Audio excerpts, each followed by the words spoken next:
most important thing is to be able to define which ones you can come to an intelligent decision on and which ones are beyond your capacity to evaluate. You don't have to be right about thousands and thousands and thousands of companies. You only have to be right about a couple. I met Bill Gates on July 5th, 1991. We were out in Seattle, and Bill said, "You've got to have a computer." And I said, "Why?" And he said, "You can do your income tax on it." I said, "I don't have any income. Berkshire doesn't pay a dividend." He said, "Well, you can keep track of your portfolio." And I said, "I only have one stock." I said, and he says, "It's going to change everything." And I said, "Well, will it change whether people chew gum?" And he said, "Well, probably not." And I said, "Well, will it change what kind of gum they chew?" And not. And I said, "Well, then I'll stick to chewing gum and you stick to computers."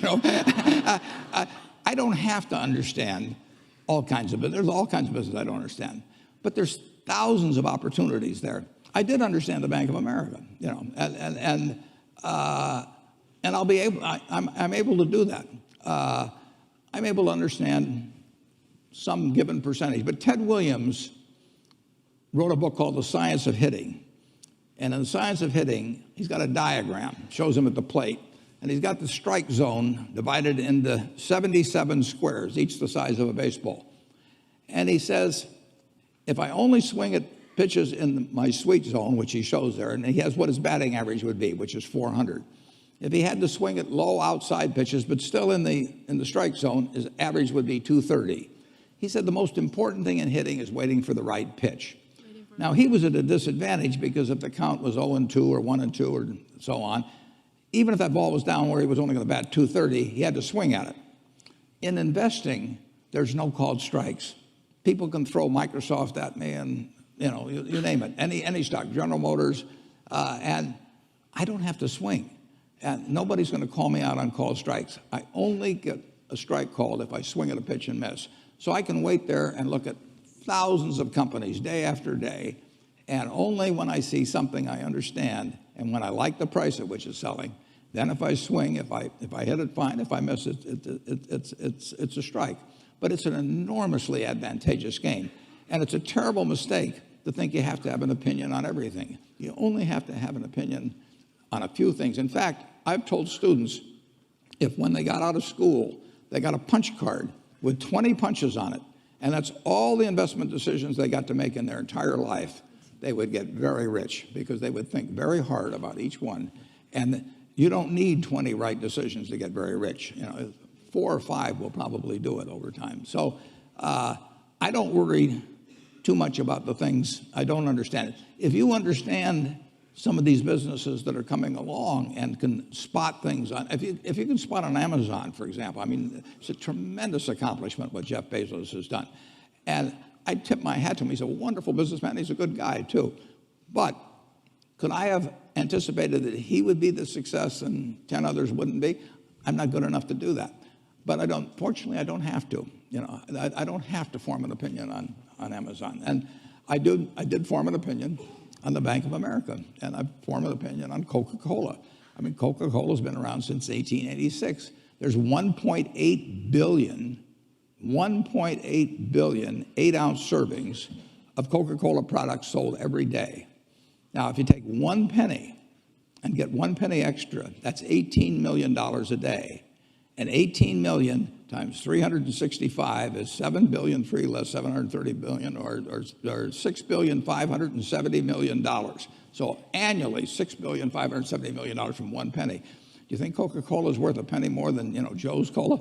I think so. So, and I've got about 127 years of history that would indicate it. So those are the kind of decisions I like to make. And you may have an entirely different field of expertise than I would have, and probably much more up to date in terms of the kind of businesses that we're seeing evolve. And you can get very rich if you just understand a few of them and understand their future.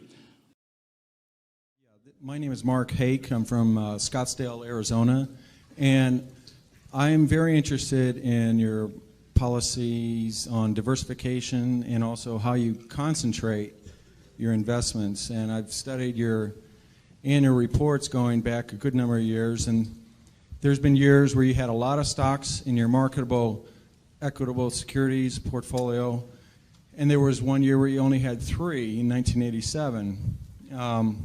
So I have 2 questions. Given the number of stocks that you have in the portfolio now, what does that imply about your view of the market in terms of, is it fairly valued, that kind of idea? And second of all, it seems that whenever you take a new investment, you never take less than about 5% and never more than about 10% of the total portfolio with that new position. And I wanted to see if I'm correct about that. Yeah, well, on the second point, that really isn't correct. We have positions which you don't even see because we only listed the ones above 600 million in the last report, and obviously those are all smaller positions. Sometimes that's because they're smaller companies and we couldn't get that much money in. Sometimes it's because the prices moved up after we bought them, and sometimes it's because we may be selling the position down even. But so there's nothing magic. We like to put a lot of money in things that we feel strongly about, and that gets back to the diversification question. We think diversification is, as practiced generally, makes very little sense for anyone that knows what they're doing. Diversification is a protection against ignorance. I mean, if you want to make sure that nothing bad happens to you relative to the market, you own everything. There's nothing wrong with that. I mean, that is a perfectly sound approach for somebody who does not feel they know how to analyze businesses. If you know how to analyze businesses and value businesses, it's crazy to own 50 stocks or 40 stocks or 30 stocks probably, because there aren't that many wonderful businesses that are understandable to a single human being in all likelihood, and to have some super wonderful business and then put money in number 30 or 35 on your list of attractiveness and forego putting more money into number 1 just strikes Charlie and me as madness. And it's conventional practice, and it may, if all you have to achieve is average, it may preserve your job, but it's a confession in our view that you don't really understand the businesses that you own. On a personal portfolio basis, I own 1 stock, but it's a business I know, and it leaves me very comfortable. So, do I need to own 28 stocks in order to have proper diversification? It'd be nonsense. And within Berkshire, I could pick out 3 of our businesses, and I would be very happy if they were the only businesses we owned and I had all my money in Berkshire. Now, I love the fact that we can find more than that and that we keep adding to it. But 3 wonderful businesses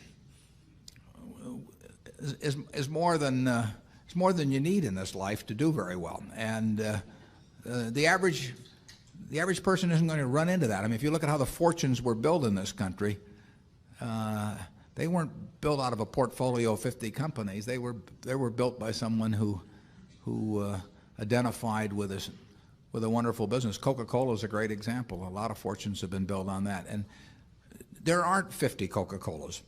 There aren't 20. If there were, it'd be fine. We could all go out and diversify like crazy among that group and get results that would be equal to owning the really wonderful one. But you're not going to find it. And the truth is, you don't need it. I mean, if you have a really wonderful business, is very well protected against the vicissitudes of the economy over time and competition. I mean, we're talking about businesses that are resistant to effective competition, and 3 of those will be better than 100 average businesses, and they'll be safer, incidentally. I mean, there is less risk in owning 3 easy to identify wonderful businesses than there is in owning 50 well-known big businesses. And it's amazing what has been taught over the years in finance classes about that. But I can assure you that I would rather pick, if I had to bet the next 30 years on the fortunes of my family that would be dependent upon the income from a given group of businesses, I would rather pick 3 businesses from those we own than own a diversified group of 50. Charlie? Yeah, what he's saying is that much of what is taught in modern corporate finance courses is twaddle.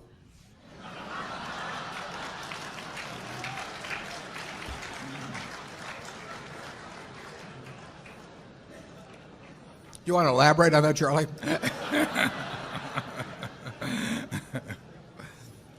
You cannot believe this stuff. I mean, it's modern portfolio theory, and yeah, it's. It has no utility. I mean, it will tell you how to do average, but I think anybody can figure out how to do average in 5th grade. I mean, it's just not that difficult, and it's elaborate, and there's lots of little Greek letters and all kinds of things to make you feel that you're in the big leagues, but there is no value added. If you find 3 wonderful businesses in your life, you'll get very rich, and if you understand them. Bad things aren't going to happen to those 3. I mean, that's the characteristic of it. By the way, maybe that's the reason there's so much dementia. If you believe what Warren said, you could teach the whole course in about a week. Yeah. Buy a business, if you buy a farm, do you go up and look, every couple of weeks to see how far the corn is up, and do you worry too much about whether somebody says this is going to be a year of low prices because exports are being affected or anything like that? You buy a farm. And you hold it for, I've got one farm that I bought in the 1980s, and my son runs it, but I've been there once, I mean, it doesn't grow faster if I go and stare at it, I can't cheer for it, more effort, or something like that. And I know there's going to be some years when prices are going to be good and some when the prices aren't going to be good. I know there's years when yields will be better than others, but I bought the farm, and it just doesn't. I don't care about economic predictions on it or anything of the sort. I do care that over the years it's well tended to in terms of rotating crops, and I hope yields get better, which they generally have. In fact, that farm 100 years ago would have probably produced 30 bushels, maybe 35 bushels of corn per acre, and now in a good year, it'd be 200. I mean, we've really made progress in this country. That's one reason commodity prices, if you go back a couple hundred years, they've moved so little, is because we've just gotten better and better at whether it's cotton or whether it's corn or soybeans or all kinds of things. And you and I have benefited from that. And so Apple is kind of like a farm. Well, it's a long-term investment, and if you own the best auto dealership in town, the best brand, and you had somebody good running it, you wouldn't drop by every day and say, how many people have come in today, or, I think interest rates are going up a little, maybe it'll slow down our sales or anything. No, you buy it knowing there's 365 days a year, and you're going to own it for 20 years, so that's 7,300 days, and things are going to be different from day to day and year to year. You shouldn't buy it if the day-to-day stuff is important.